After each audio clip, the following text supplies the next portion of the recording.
Oi pessoal, vamos continuar falando sobre os psicotrópicos. O psicotrópico dessa semana foi o valproato de sódio ou ácido valproico e a gente vai conversar sobre ele hoje. Há algumas semanas a gente abriu uma caixa de perguntas no canal do YouTube para saber o que vocês gostariam que a gente falasse. Nessa caixa de perguntas o ácido valproico foi o vencedor. A gente vai conversar sobre ele. Em primeiro lugar, a gente precisa saber que o ácido valproico, ele também tem as apresentações de valproato de sódio, eles têm algumas diferenças entre si, mas as indicações em geral são as mesmas. Então, quais são as indicações do valproato e dos demais? Principalmente episódios maníacos e mistos no transtorno afetivo bipolar, tratamento de profilaxia para enxaqueca e diversos quadros de epilepsia. Lá na bula, você vai encontrar que é um anticonvulsivante. Muitos pacientes recebem essa prescrição, depois querem entrar em contato ou voltam sem tomar o remédio, dizendo: doutora, mas eu não tenho epilepsia, eu não tenho convulsão, você me passou um remédio para convulsão, o que é isso? Eu sempre gosto de explicar. O remédio é um anticonvulsivante sim, mas ele também é um estabilizador de humor e ele também é um tratamento profilático para enxaqueca. Inclusive, ele é capaz de tratar diversos tipos de crises convulsivas, desde as crises de ausências às crises combinadas. Então, tanto nos Estados Unidos quanto no Brasil, ele tem aprovação para o tratamento dessas três doenças, desses três tipos de doença: transtorno bipolar em episódio maníaco, enxaqueca e tratamento profilático e epilepsias. Mas existe um potencial grande para ele tratar, além disso, episódios depressivos, né, como coadjuvante, quadros psicóticos, especialmente os quadros psicóticos com muita agressividade, ele também funciona como coadjuvante, né, ele não exclui a necessidade de uso de um antipsicótico em si, e ele também é indicado para o tratamento de manutenção do transtorno afetivo bipolar. Mesmo os pacientes que estão fora de crise, a gente faz o tratamento de manutenção para evitar novas crises e ele tem sim indicação para esses pacientes. O mecanismo de ação ainda não é completamente esclarecido, mas o que se acredita é que ele haja em canais de sódio, voltagem dependente, e por isso aumente a concentração de GABA, que é um neurotransmissor inibitório, em algumas regiões específicas do cérebro. Então, por isso esse poder inibitório de controlar a aceleração, de controlar as descargas elétricas que acontecem nas crises convulsivas, porque ele potencializa GABA, que é um neurotransmissor inibitório. E quanto tempo demora até começar a fazer efeito? Normalmente, para os episódios maníacos e mistos, pode demorar alguns dias até algumas semanas para fazer efeito. A dose, ela normalmente depende do peso do paciente, a gente pode usar doses bem altas com uma certa segurança para a maioria dos pacientes, e para os quadros de epilepsia pode demorar algumas semanas até obter o controle completo. Normalmente, para quadros de epilepsia e para quadros de transtorno bipolar, o tratamento ele precisa ser mantido por um período bastante longo, se não pela vida toda. As epilepsias até pode haver um desmame da medicação, mas normalmente os quadros bipolares eles precisam de tratamento continuado, principalmente se o paciente já teve vários episódios. E quando o paciente não responde, a gente tem até algumas estratégias a mais para tentar manejar esse paciente. Então, a gente primeiro tem é facilmente disponível a dosagem sérica, a dosagem no sangue do ácido valproico. Isso norteia um pouco o que a gente pode usar, se a gente pode ajustar a dose, se a gente tem que manter, e até se o paciente está tomando, né, o remédio. Porque muitas vezes você está em dose plena, o paciente está tomando direitinho, você está em dose alta e o nível sérico dele está lá embaixo. Então, existe um sério risco desse paciente ou não estar tomando o remédio, ou existe um risco também dele ser um metabolizador rápido. Então, apesar de estar com dose alta, ele metaboliza o remédio mais rápido do que o normal e o nível sanguíneo continua sendo baixo. Como toda medicação, nem todos os pacientes respondem. Muitas vezes a gente precisa ajustar a dose, rever diagnóstico, acionar a psicoterapia, confirmar se o paciente está realmente tomando aquele remédio, ou muitas vezes só trocar o remédio, não tem jeito. Algumas combinações são possíveis com ácido valproico, principalmente nos quadros maníacos e nos quadros de manutenção. Então, isso aí é um assunto bem mais amplo. Os protocolos de tratamento do transtorno bipolar, não só para episódios maníacos depressivos, mas para quadros de manutenção, normalmente envolvem associações de remédio para melhor controle e menos efeitos colaterais. As possibilidades são muitas, depende de paciente para paciente. Quais são as combinações, as associações mais frequentes? No transtorno bipolar, associação com lítio, associação com os diversos antipsicóticos atípicos, desde risperidona, olanzapina, quetiapina, ziprasidona, lurazidona. Então, todos os antipsicóticos atípicos podem fazer associação com ácido valproico. E aí a gente tem a possibilidade de associação com a lamotrigina, sim, mas com um certo cuidado, porque o ácido valproico ele tem um potencial de aumentar o nível sérico da lamotrigina. Então, normalmente a gente precisa de uma dose menor de lamotrigina do que o habitual quando em associação com ácido valproico. Antes de começar o tratamento, em geral, a gente recomenda uma avaliação sanguínea, né, para avaliar a função hepática, colesterol, hemograma, além de testes de coagulação. E nos primeiros meses de tratamento se recomenda a repetição dessa avaliação, principalmente de contagem de plaquetas e função hepática. Depois que o paciente está estável, não houve nenhuma alteração dos exames laboratoriais com o uso da medicação, a avaliação dos exames 2 vezes por ano é suficiente. Como é um remédio que normalmente é associado a ganho de peso, a gente tem que acompanhar peso antes do tratamento, durante o tratamento, IMC, circunferência abdominal, e os principais efeitos colaterais envolvem a sedação, o ganho de peso, tontura, tremor, que normalmente depende da dose, doses mais altas causam mais tremor, alterações do trato gastrointestinal, desde dor abdominal, constipação intestinal, vômito, diarreia, ganho de peso.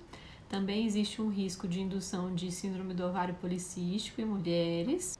Queda de cabelo é considerado uma queixa incomum, mas a maioria dos meus pacientes, mulheres que precisou suspender por queda de cabelo, que a gente não conseguia corrigir com outras medidas. E os efeitos colaterais mais temidos, mas que não são comuns, são alterações da frequência cardíaca, tanto para mais quanto para menos, as alterações da função hepática, casos raros, mais descritos de pancreatite, reações dermatológicas que podem ser um pouco graves e alguns relatos de aumento de ideação suicida. Então, são esses efeitos que a gente tem que ter um pouco mais de atenção, mas que são bastante raros. O que todo mundo sempre pergunta é um remédio que costuma causar ganho de peso, sim, e que causa sedação, sim. Então, é um remédio que a gente vai precisar acalmar, é um remédio que a gente vai precisar controlar os ânimos do paciente, né? Normalmente o paciente maníaco ou o paciente em crise convulsiva, então ele precisa sedar. O ganho de peso é considerado comum e a sedação muitas vezes é considerada problemática, ou seja, bem importante. Apesar de que, dependendo da dose, boa parte dos pacientes vai tolerar bem e vai até precisar desse efeito sedativo, porque aquela aceleração, aquela euforia precisa ser contida de alguma forma. Existem até algumas estratégias para controle desses efeitos colaterais, por exemplo, o uso de beta-bloqueadores como o propranolol pode ajudar bastante no controle dos tremores e o uso de polivitamínicos na queda de cabelo. Então, existem algumas coisas que a gente pode fazer para controlar os efeitos colaterais. As doses de utilização, elas são variáveis de acordo com o que a gente está querendo tratar. Em geral, a dose para mania é variável, né? Pode ser de 1.200 até 1.500 miligramas, mas às vezes a gente também calcula por peso. A dose para o tratamento profilático da enxaqueca normalmente varia de 500 a 1.000 miligramas por dia. A da epilepsia varia de 10 a 60 miligramas por quilo por dia. Essa normalmente a gente faz um cálculo por peso mesmo. E quais são as apresentações que a gente tem disponível no Brasil? Então, a gente no Brasil tem o valproato de sódio, que é o sal de ácido valproico, ou seja, eles são intercambiáveis, são semelhantes, e a gente tem o divalproato de sódio. As apresentações do valproato de sódio são de 250 mg, 300 mg, 500 mg e a solução oral de 50 mg por ml. Todas essas são de liberação imediata, ou seja, não é liberação estendida, muitas vezes o paciente precisa usar mais de uma vez ao dia. O divalproato de sódio já tem a apresentação de 125, 250 e 500 miligramas, algumas em apresentação de liberação imediata, outras em apresentação controlada, que é o ER. Esse ER, o divalproato em si, ele já diminui os efeitos gastrointestinais, né, a náusea, a dor abdominal, a diarreia que o paciente pode ter com o valproato de sódio, mas a liberação controlada, além disso, também pode diminuir a perda de cabelo, a alopécia que a gente chama, E além disso, diminui ainda mais os efeitos gastrointestinais. Por outro lado, as doses não são correspondentes. 500 mg de valproato de sódio não corresponde a 500 mg de valproato de sódio. Normalmente, a dose de valproato de sódio precisa ser um pouco maior do que a do valproato para corresponder e ter o mesmo efeito. Normalmente, cerca de 20% a mais de divalproato do que valproato. Como é que a gente maneja essas doses? Um paciente com mania aguda, normalmente a gente faz pelo menos 15 mg por dia da dose do valproato de sódio. E normalmente, se a gente tem um paciente extremamente acelerado, extremamente agitado, aquele paciente que muitas vezes precisa ficar internado, que chega na emergência pilhado, às vezes é até interessante a gente fazer uma dose de 20 a 30 mg por quilo nesse primeiro dia para dar uma boa desacelerada. Existem alguns estudos mostrando que se a gente faz essa dose um pouco maior no início, isso reduz o tempo de efeito, o efeito acelera um pouco e o paciente sai de crise um pouco mais rápido. Existem descrições de 5 até menos dias para o paciente sair de crise. Isso é muito interessante nesses pacientes graves de emergência. Algumas vezes, esses pacientes mais graves também a gente vai aumentar a dose um pouco mais rápido para fazer ele sair de crise mais rápido. A gente pode chegar até 60 mg por quilo dia e às vezes nos pacientes muito graves isso é necessário. Nos pacientes em mania não tão grave, às vezes começar com 250 a 500 mg por dia, a gente consegue fazer ele tirar ele de crise, né? Os pacientes que estão com aquela mania arrastada e não tão grave, às vezes a gente consegue fazer isso mais devagar e ir titulando a dose até ter uma resposta adequada e boa tolerabilidade. Para o tratamento da prevenção da enxaqueca, a gente usa doses de 500 a 1000 mg, é mais fácil de tatear e de ajustar a dose, porque a dose é mais baixa. E para o tratamento da epilepsia do adulto, em geral a gente começa com 10 a 15 mg por dia, vai ajustando de 5 a 10 mg por quilo dia, até o máximo de 60 mg quilo dia. Em caso de overdose, ingesta exagerada, o paciente pode ter desde indução de coma, alucinações, até bloqueio cardíaco. Para suspender a medicação, a gente sempre recomenda que seja suspenso de forma gradual, não só pelo risco de crise convulsiva, pela suspensão abrupta, mas também pelo risco de agudização de um episódio maníaco. É um remédio de meia-vida razoavelmente alta, né, de 9 até 16 horas, então a de liberação imediata costuma ser necessário usar 2 vezes ao dia, a de liberação controlada, de liberação estendida, pode ser usada 1 vez ao dia só. Predominantemente metabolizada pelo fígado, é necessário acompanhamento hepático durante o tratamento e a tomada do remédio junto com a alimentação pode deixar a absorção mais lenta, mas não mais prolongada. É um remédio que tem bastante interação, a gente já falou de uma delas, a lamotrigina, que pode ter seus níveis reduzidos em associação com valproato, então em cerca de 50%. Vários remédios diminuem o nível sérico de valproato, desde carbamazepina, fenobarbital, rifampicina. Esses vão diminuir o nível sérico de valproato, enquanto a aspirina diminui o metabolismo do valproato. Então, tomar valproato e aspirina ao mesmo tempo faz com que a metabolização do valproato seja mais lenta. Por outro lado, interações com lítio e antipsicóticos atípicos não são comuns e é mais fácil fazer associações com esses medicamentos e o valproato. Algumas precauções que precisam ser tomadas são os cuidados com as alterações hepáticas que eles podem causar, o cuidado com o risco de pancreatite, esses pacientes têm que ser acompanhados de perto. É um remédio que pode causar malformações cardíacas, então talvez da psiquiatria seja o que a gente mais contraindica em mulheres grávidas. A gente tem que avisar, a gente tem que orientar que a paciente não pode engravidar. E os efeitos sedativos, muitas vezes, eles são mais comuns nos idosos e a gente tem que tomar cuidado com desidratação, com recusa alimentar por conta de sonolência, porque ele vai ficar mais sedado. Para as mulheres em idade reprodutiva que vão precisar, não tem jeito, vai precisar usar valproato, a gente tem que recomendar ou a contracepção e no caso de uma gravidez desejada, uma gravidez ou não planejada, a gente precisa repor ácido fólico e tentar substituir a medicação.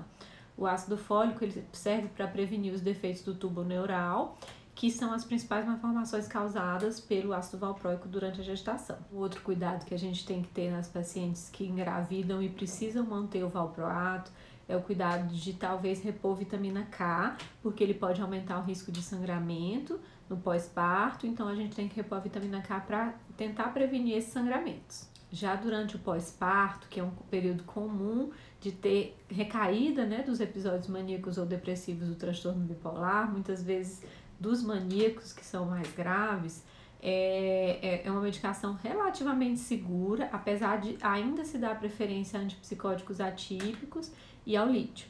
Então, para resumir, o que essa medicação tem de mais interessante? É interessantíssimo em casos de emergência e episódios maníacos, é muito eficaz em casos maníacos graves, funciona super bem em combinação com lítio ou com antipsicóticos atípicos e também funciona bem quando o paciente ou o familiar precisa monitorar o uso da medicação, que a gente tem solução, a gente tem dosagem sérica, então isso facilita o monitoramento. As principais desvantagens são relacionadas à gestação, não é uma medicação interessante.